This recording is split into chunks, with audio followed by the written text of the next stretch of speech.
मैं डॉक्टर राजीव गुप्ता हूँ। मैं दिल्ली के पुष्पांजलि मेडिकल सेंटर में काम करता हूँ और मैं आँखों का डॉक्टर हूँ, आई सर्जन हूँ। और मैंने बापूजी से दीक्षा करीब 16 साल पहले ली थी और तब से बापूजी के सत्संग से मैं जुड़ा हुआ हूँ और इससे हमें अनेक तरह के अनुभव भी हुए और अनेक तरह के फ़ायदे भी हुए। सबसे बड़ा अनुभव जो मैं अपने मतलब कि मेरी समझ से परे है कि कोई चीज़ कैसे हो सकती है, वो ये है कि मुझे एक स्किन प्रॉब्लम हुई, फंगल इन्फेक्शन हुआ स्किन में जो काफ़ी समय तक चलता रहा और मैं जानता हूँ कि उसका मेडिकल ट्रीटमेंट कम से कम कुछ महीनों तक लगातार करने पर ही ठीक होता है। आज से 5 साल पहले, होली से कुछ समय पहले, मैंने सोचा कि बापूजी इतने लोग बताते हैं कि हमारा यह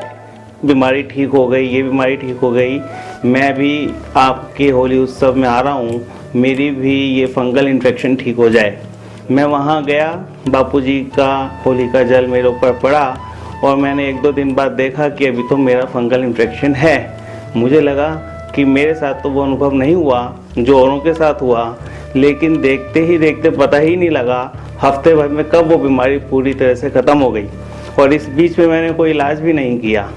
तो ये मेरे लिए एक बहुत बड़ा अनुभव था,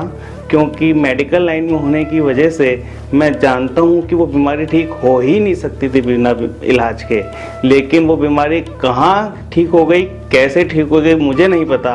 और आज तक दोबारा कभी नहीं हुई। उससे पहले और 2-3 साल पहले जब वो हुई थी, मैंने वही लंबा इलाज उसका किया था जिससे वो ठीक हो गई थी और फिर दोबारा हो गई थी, लेकिन इस बार वो ऐसी ठीक हुई कि फिर दोबारा कभी नहीं हुई। जहाँ तक अभी बापूजी की जो कंट्रोवर्सी चल रही है, जिस आरोप में बापूजी को जेल भेज दिया गया,